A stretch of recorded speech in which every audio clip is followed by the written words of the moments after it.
Right. But before we jump into that, if you're enjoying the show, don't forget to hit that like button and subscribe to our channel and keep those questions coming for the Q&A segment later. Now it's time to learn from the expert and stay tuned as Dr. Patricia shares invaluable tips and strategies to help us drive in mind, body, and soul. So let's dive right in.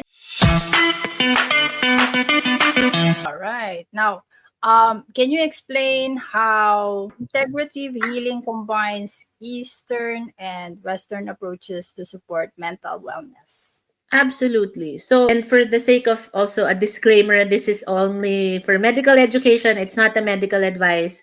Feel free to reach out if you want a more curated and personalized advice.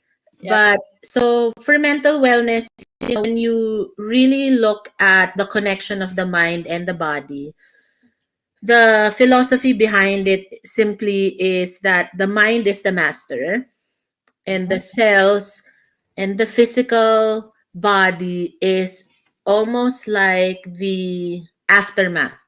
It is the reflection of how our mind is doing. So when people or doctors would say, oh, it's just in the mind or it's just stress, it's not just. Sometimes it's like the top reason why your cellular health is behaving the way it's behaving.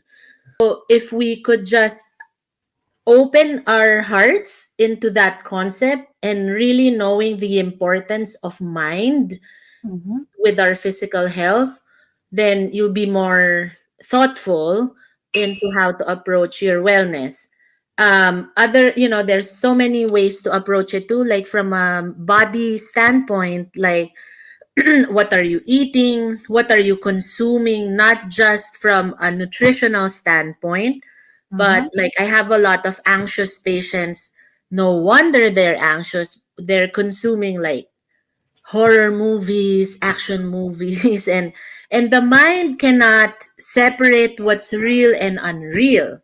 Like from a hormonal level and even a physical level, you tense up, right? When you're watching like a horror movie, it's already real in your body. And then, of course, the soul aspect of the mind, body, spirit is like, are you connected to your why? Like, are you connected to why you're doing what you're doing? Are you lost in the mundane of like the task and the daily things? Because if you're always connected to, like me, for example, like I'm always connected to why I did do this in the first place, then it gives me so much life force and it helps my mental wellness. So sometimes people tend to just go with the flow without really reflecting the purpose and the meaning behind what they're doing, and that tends to also distract them or lose sight and eventually lose their life force.